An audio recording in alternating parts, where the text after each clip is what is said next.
Assalamualaikum warahmatullahi wabarakatuh. Kami dari kelompok 7 ingin mempresentasikan tentang teori perilaku produsen yang dibimbing oleh dosen Dr. Haji Sugianto, SEMM. Sebelumnya, izinkan kami memperkenalkan diri terlebih dahulu. Saya Maharani Syawali dengan NIM 2110112000295 dan rekan saya. Perkenalkan, nama saya Lulu Zaira Funtadi dengan NIM 2110111201346.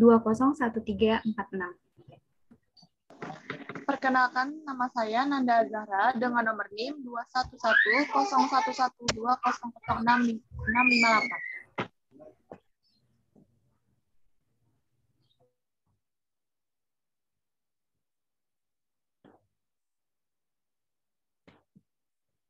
Tentang teori perilaku produsen.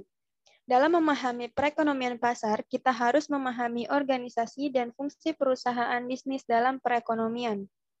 Terdapat beberapa faktor pendukung utama munculnya organisasi produksi dalam perusahaan, yaitu yang pertama, produksi massa yang ekonomis, yang kedua, meningkatkan sumber daya untuk produksi berskala besar, dan yang ketiga, ada persyaratan manajemen. Menurut Samuelson 1996, produksi yang diorganisir perusahaan karena kemampuannya seringkali membutuhkan produksi dalam skala besar, sumber keuangan yang cukup besar, dan pengelolaan secara teliti serta pengawasan atas aktivitas yang sedang berjalan. Konsep dasar teori perilaku produsen adalah membahas inti suatu perekonomian, yaitu produksi. Produsen akan berusaha untuk memproduksi tingkat output maksimum secara efisiensi dan dengan menghindari pemborosan sekecil mungkin. Fungsi produksi. Fungsi yang menggambarkan hubungan output, yaitu hasil produksi, sebagai perubahan yaitu variabel, tak sebatas dengan input-inputnya, yaitu faktor produksi. Sebagai perubahan bebas, berikut rumus antara input dan output dalam fungsi produksi sebagai berikut. Q melambangkan output suatu barang tertentu selama suatu periode. K melambangkan pemakaian mesin atau modal selama suatu periode. L melambangkan input jam kerja. M melambangkan bahan mentah yang digunakan. Dan yang terakhir adalah notasi titik-titik, yaitu melambangkan variabel-variabel lain yang mempengaruhi proses produksi. Terdapat dua macam produktivitas fisik menurut Walter 1991. Yang pertama ada produktivitas fisik marginal. Produktivitas fisik marginal suatu input adalah jumlah unit tambahan input tersebut. Sedangkan tingkat penggunaan semua input lain tetap konstan. Produksi fisik marginal dari produk MPK dan produksi fisik marginal dari tenaga kerja MPL, yang masing-masing dirumuskan sebagai berikut, yaitu MPK sama dengan perubahan Q per perubahan K dikurang delta Q per delta K, dan MPL sama dengan perubahan Q per perubahan L dikurang delta Q per delta L. Selanjutnya akan dilanjutkan oleh rekan saya, yaitu Lulu Zahira Kuntadi. Dipersilahkan. Terima kasih. Selanjutnya, produktivitas fisik rata-rata. Dapat dikatakan bahwa industri tertentu mengalami kenaikan produktivitas, maka output dan input tenaga kerja telah naik, sehingga produktivitas fisik rata-rata suatu input adalah output total per unit dari input yang dipergunakan. Sebagai contoh, input tenaga kerja.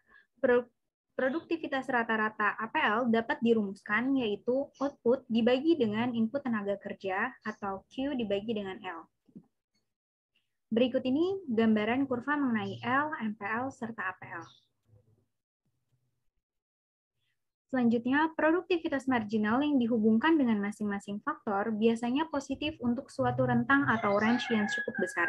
Artinya, jika jumlah input bertambah, sementara input lain tetap, output biasanya bertambah pada tingkat yang semakin menurun.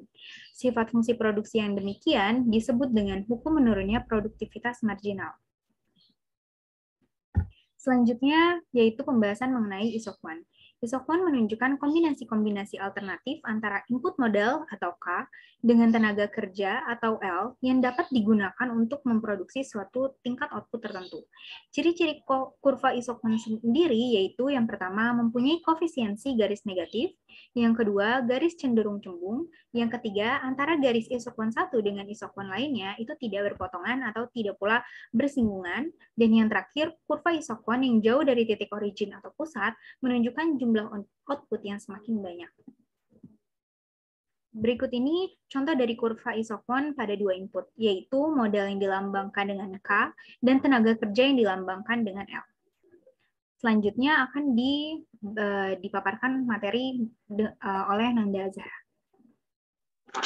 Yaitu selanjutnya ada ISOC. ISOC secara grafik menggambarkan fungsi produksi perusahaan untuk semua tingkat output yang mungkin diproduksi oleh perusahaan. Contoh salah satu permisalan yaitu misal biaya tenaga kerja per orang sebesar 2 juta rupiah per bulan, biaya kapital per unit 4 juta rupiah per bulan. Jadi biaya produksi total yaitu sebesar untuk rumus biaya produksi total yaitu TC sama dengan W dan L. W yaitu tingkat upah per bulan dan L jumlah tenaga kerja ditambah dengan R dan K. R yaitu biaya kapital atau modal per bulan, dan K jumlah modal yang digunakan. Tingkat kemiringan garis TC adalah slope sama dengan W per R sama dengan min 2 juta per 4 juta sama dengan min 0,5.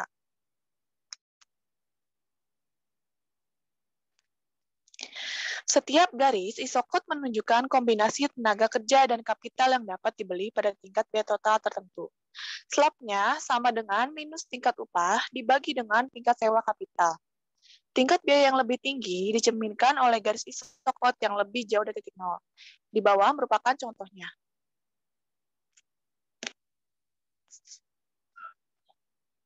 Selanjutnya ada kombinasi input. Perusahaan yang memaksimalkan laba ingin berproduksi pada biaya minimum untuk menghasilkan tingkat output tertentu. Maka perusahaan tersebut mencoba untuk mencari garis ISOC yang paling dekat dengan titik nol, tapi masih menyentuh ISOC yang diinginkan. Pada titik persinggungan antara garis ISOC dan ISOC menunjukkan biaya minimum yang diperlukan perusahaan untuk berproduksi tingkat output dan ditetapkan. Sekian, terima kasih. Mohon maaf atas presentasinya. Mohon maaf jika ada salah-salah dalam pengucapan. Wassalamualaikum warahmatullahi wabarakatuh.